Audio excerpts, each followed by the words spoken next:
Are you a podcaster, business owner, or someone that's growing something? And you always wonder, who are you speaking with? Who is your audience or who you're connecting with? In this episode, in this live stream, this podcast episode, today we are going to talk about how every podcast, every business, every creator has an audience. And so this topic came about today because I really start to understand, like, wait, hold on. Every podcast, every business, everything that someone is doing to put themselves out there, they literally have an audience. But what is an audience? What is a customer? What is a fan? And today we're going to talk about that. Welcome to the Phase Knowledge Podcast. I'm your host, Terryl Humphrey, and welcome to another episode. Over the last half a decade, I produced over 893 podcast episodes while helping 19 people launch their podcast with confidence. And today, this episode is going to be incredible because I said people, but I meant entrepreneurs. I help 19 entrepreneurs launch their podcast with confidence. So let's go ahead and get it started. Point number one, first thing first, is you have to identify a problem. So the reason why I've helped over 19 entrepreneurs is because for a long time, I didn't recognize I was in business. For a long time, I didn't even know what business consisted of. For a long time, I didn't know what problem I was solving. So as I continued to put myself out there, trying to figure out what I was doing, trying to figure out how to go about doing it, why I was doing it, who I was doing it for, and who I was helping, I started to recognize something. I'm like, wait, hold on. There's a particular person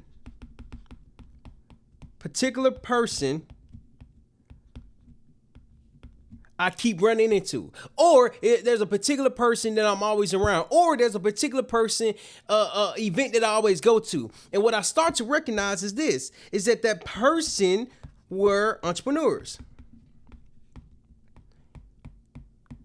That person were creators.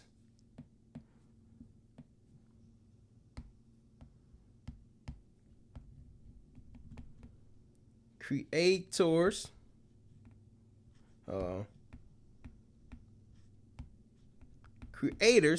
that person were podcasters. So over time, when I start to recognize, I'm like, okay, hold on.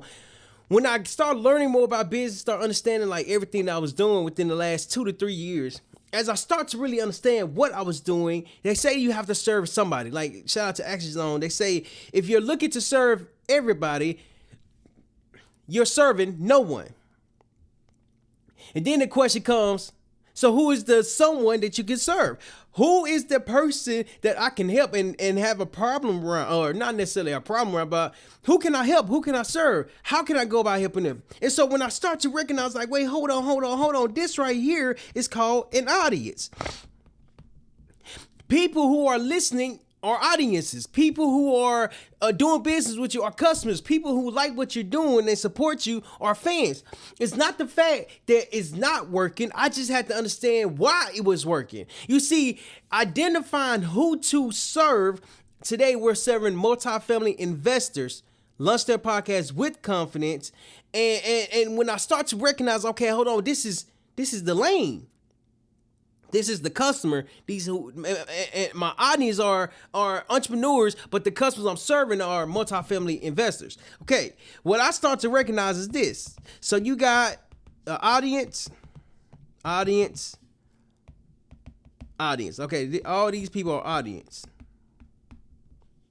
and it's a lot. It says put in parentheses, a lot. Okay, the audience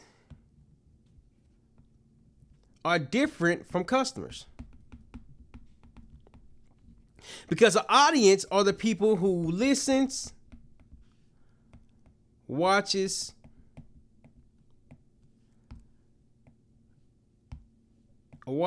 and support.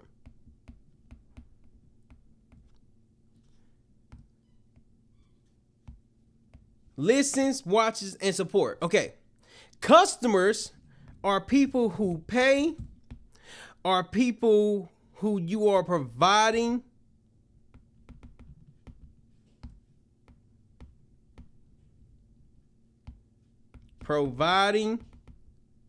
a service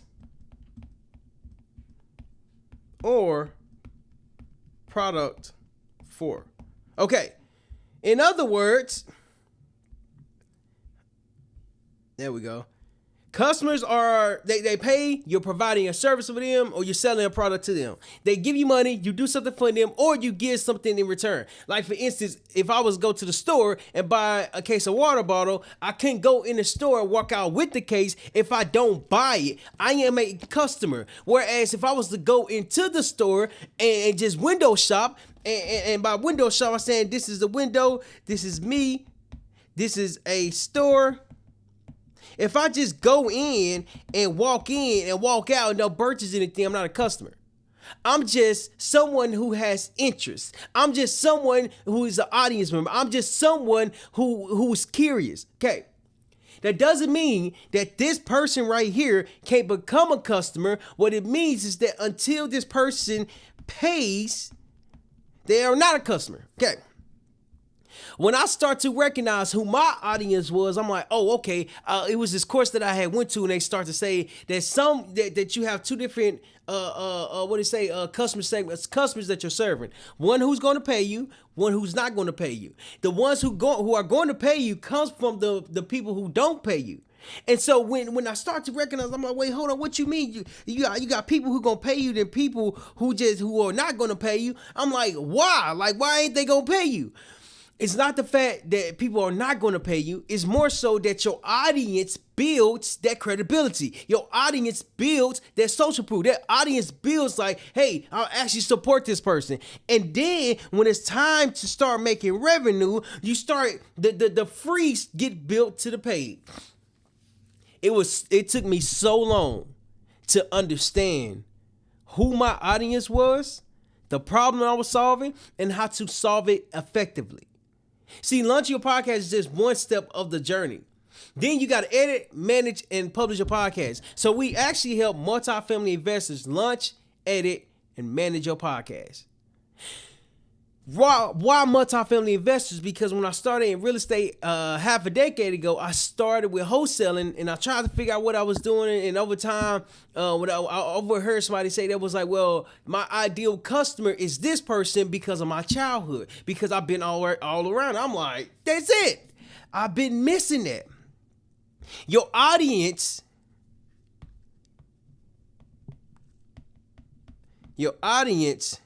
grows.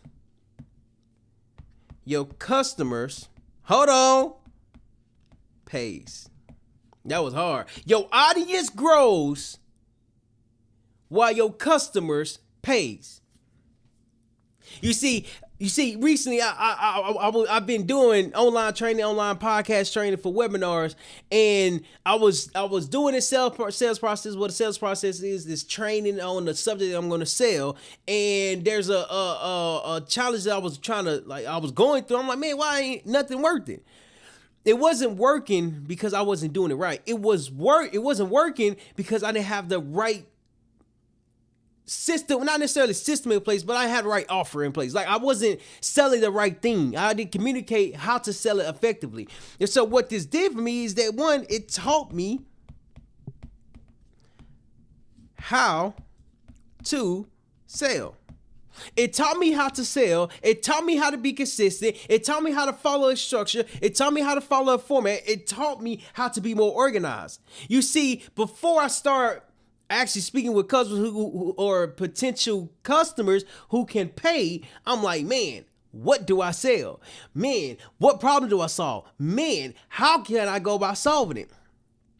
And it wasn't until I I got educated and I start doing what I was getting educated upon, then I start changing, start adjusting, start improving, start growing, start evolving. But one thing that I started to recognize after producing 893 plus podcast episodes, the audience grew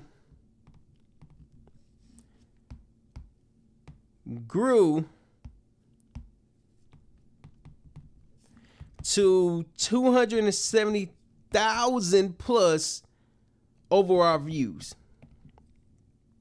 That is a lot of views over a lot of time, over a lot of education, over a lot of structure. What happened is that when when I start to recognize, like, wait, hold on. Who's my audience? Who's my audience? I'm trying to figure out who. See, the content created the audience, but the audience was already created.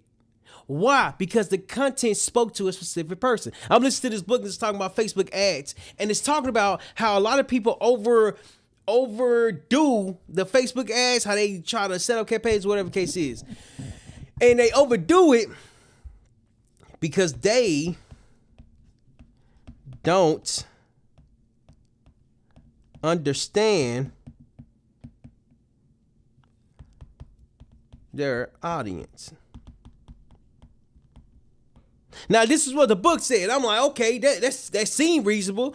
I'm going to test it out. I'm going to test it out here in a couple of days to see how reasonable that is. Because if I know my audience, if I know the problem I'm solving, if I know how to solve it, I'll be able to make a business. I have a business that's generating revenue.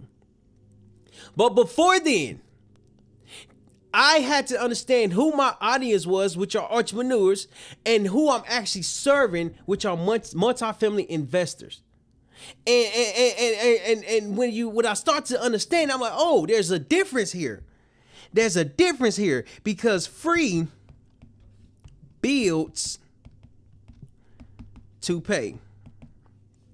And it's building because people start to watch, people start to comment, people start to follow, people start to like express themselves. It's not the fact that it's not working. It's just that every podcast has an audience, and the host, the entrepreneur, the business owner has to serve the audience. When I start serving the audience, things start to change. It starts to change because I was evolving, I was learning, I was establishing more of what I was doing and how to go about doing it. That helped me not only understand how to do it effectively, but I had to do it in a way where it was structured. Identifying a problem is identifying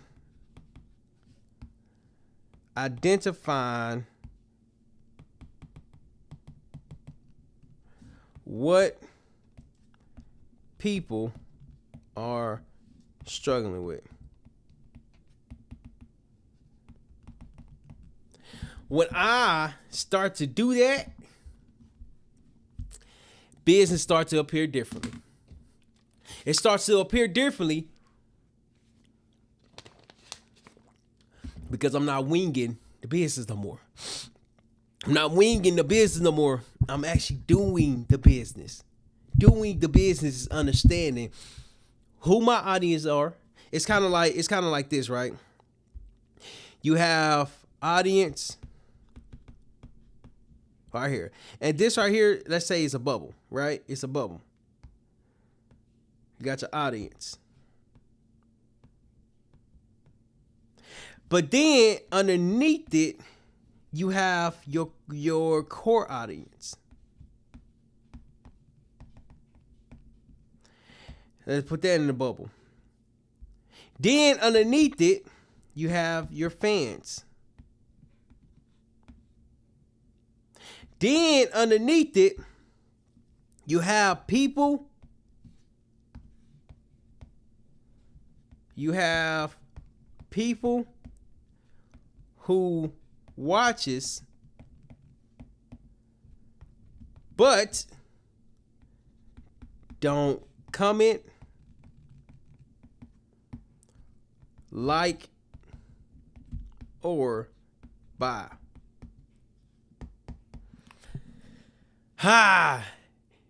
You see, understanding, like, hold on. Why is this so challenging? It's so challenging because, one, I started to recognize, like, hold on, there's something here.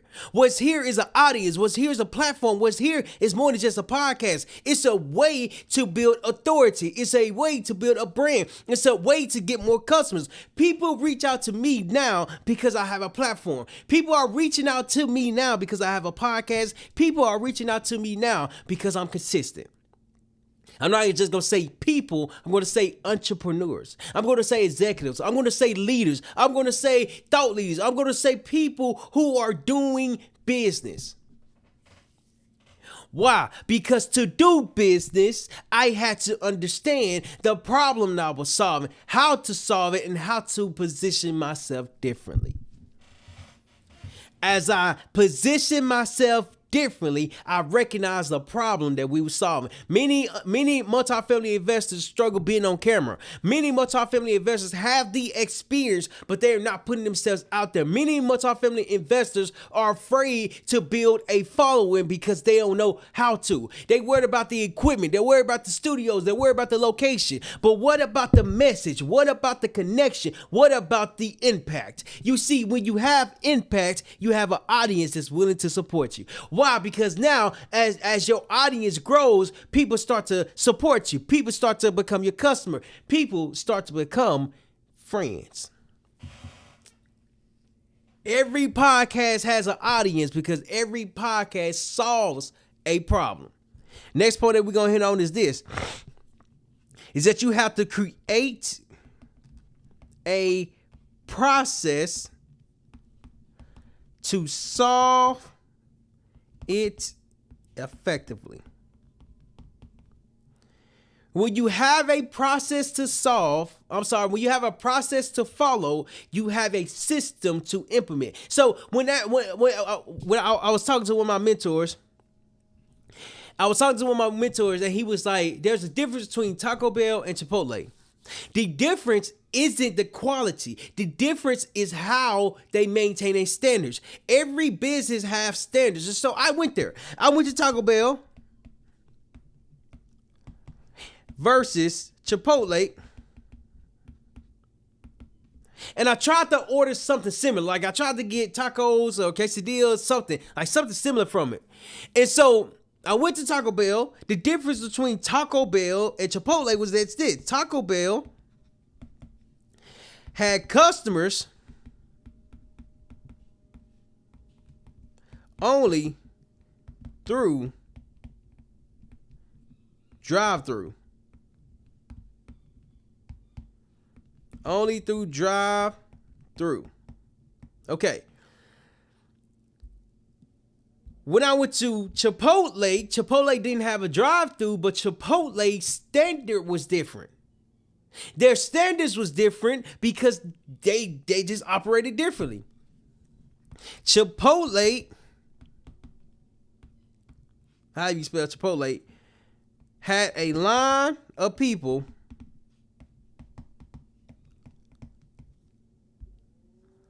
waiting to order their food.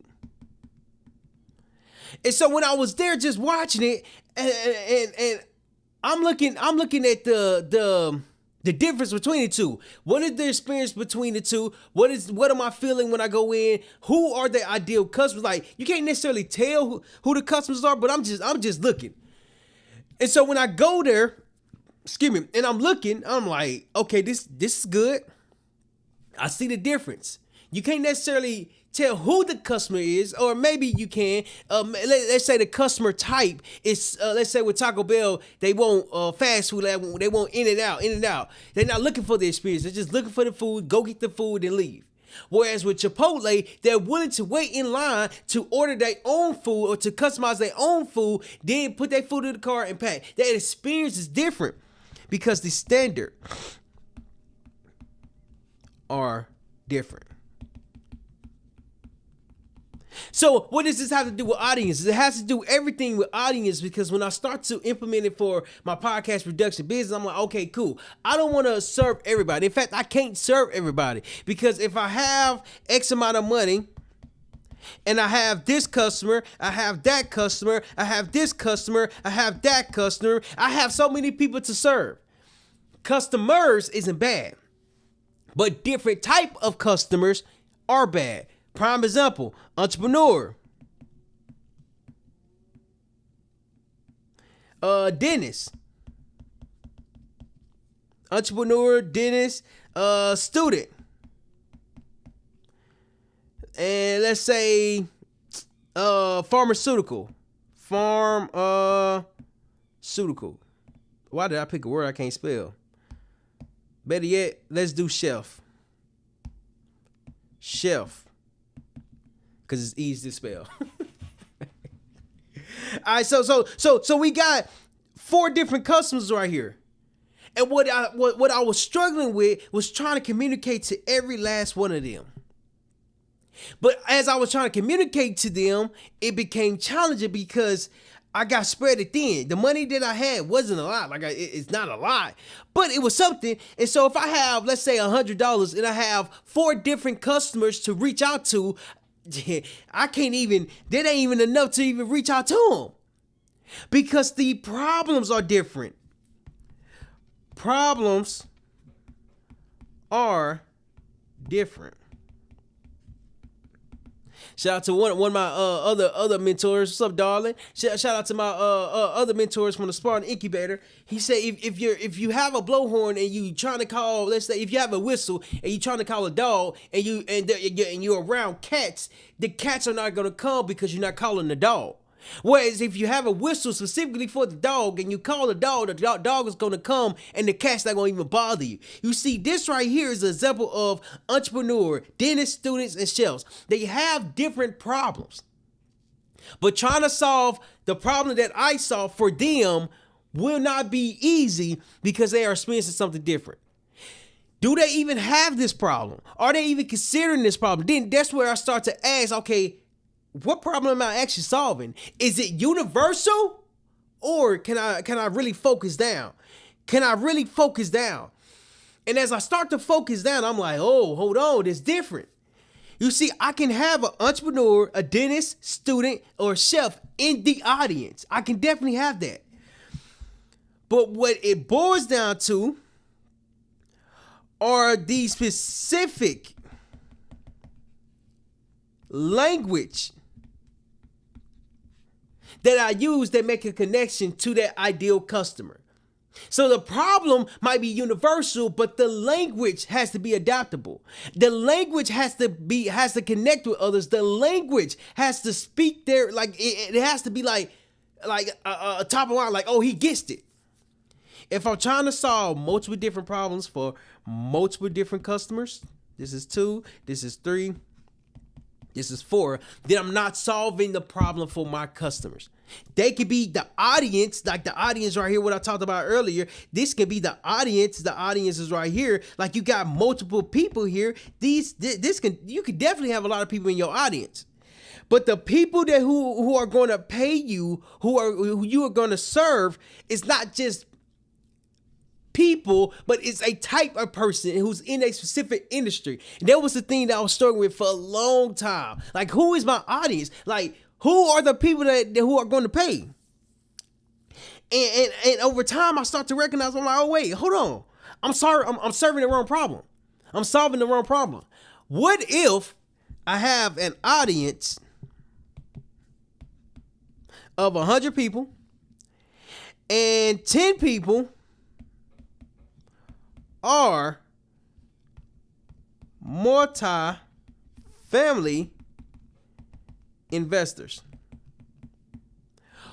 What if, as I speak their language, as I speak their customer, and I call them out and I solve their problem, what if this 10 people become paying customers who bring in 10 more multi-family investors?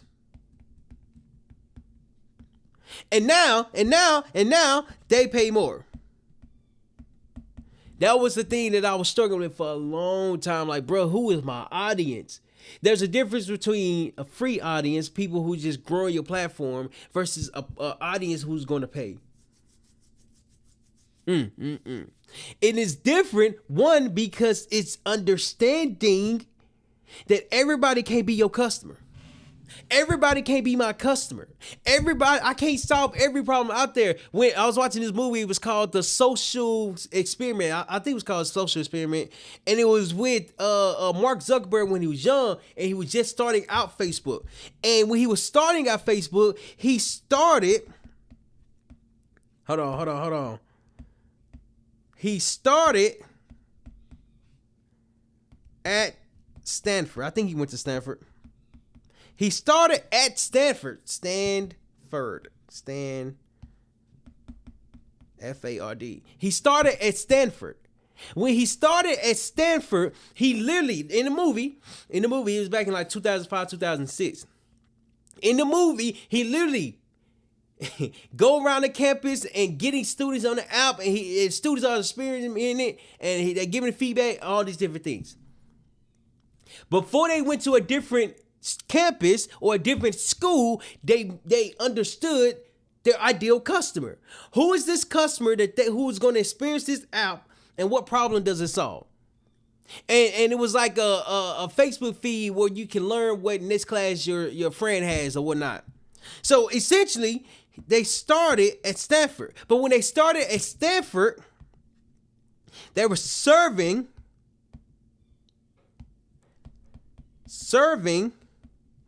one type of customer.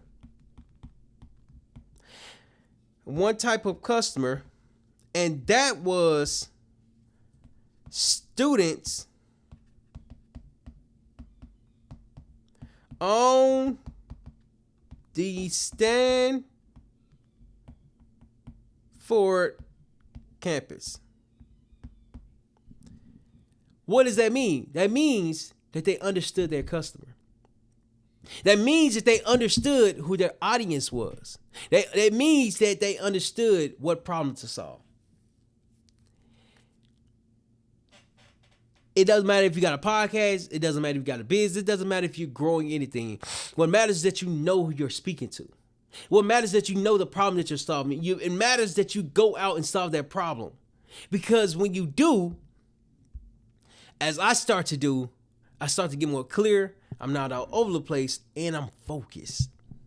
Last one that we're going to talk about is to be focused on a customer. Recap what we just talked about before we get to the third point. Point number one, we talked about this. You have to identify the problem. No matter if you're in business, creating content, identifying the problem that you're solving. Point number two is that you have to create a process to solve effectively. The problems that you solve effectively only comes from you understanding the type of customers that you're serving. And point number three is this. Point number three is that you have to focus on a customer, not just a single. This is one customer. Not just a single customer, but the same customer who experienced the same problem, who has the same language, who are in your ideal paying customers, because this one customer can multiply into many. I had a mentor call in the Spartan Incubate program a couple months ago.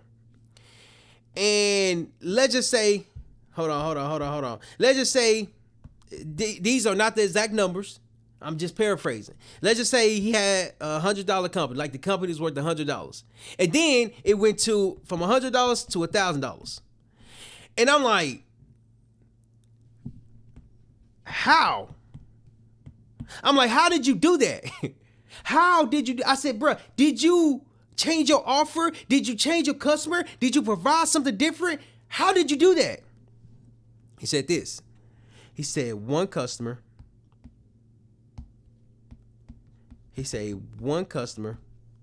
one problem. But it's not just one customer, it's one type. That's the key word that I was missing. It's a type of customer. It's not just one customer, it's a type of customers. I went to visit my wife the other day, and when I went to go visit her, there was a cigar lounge there. I don't even smoke cigars. And when I walked in there, I wanted to wash my hands. I asked, can I wash my hands? I was like, yeah. I'm walking in, the whole store is filled with cigars. The moment you step in, you either smell cigars, you either see cigars, you either you can't hear cigars. You hear the clipping. I don't smoke cigars, but it don't matter. They know their customer. So everybody that was in there had a cigar. It was maybe two people who didn't have a cigar. It was me and one other person. And that's okay. I'm not that customer. They probably had 25 to 30 people in there. And everybody was a type of customer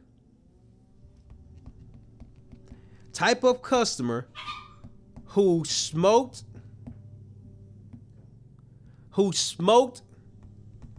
cigars. And I'm like, that's it. That's the thing that I was missing. It's not just one customer, it's one type of customer that will help you multiply the customers that you're serving. And I was like, that finally makes sense now. Because what happens is that when you have an audience of people who are your type of customers, your audience grows in addition to your customers who's paying you. Why? Because as your audience grows, people want to be a part of the problem that you solve. But before they become a customer, you have to have the audience, the reputation, the proof, the social proof, the concept, the method, the business model, and the problem to solve so you can solve for this type of customer consistently. Hold on. Because now it's not just about having multiple customers. It's about having a specific type of customer that you can serve effectively. And it took me so long to learn who my customers are. But now that I've learned that, what happens is this. One, multifamily investor turns into two. Okay? And that 2 turns into 4. That 4 turns into 8. What am I doing? Multiplying the type of customers, not customers, but the type of customer that I'm serving. And now, when I start to understand that every podcast, every business, everything that you're doing has a specific audience that's there. One grows it, one that's free, and the other that's paying it. But guess what?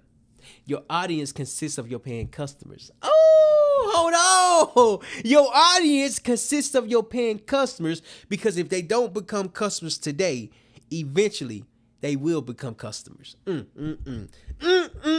was good right there. So just to recap everything that we talked about today is that point number 1, you have to identify a problem. When you identify the problem, identify the problem, and only the problem is the thing that you should focus on. Point number 2 is this.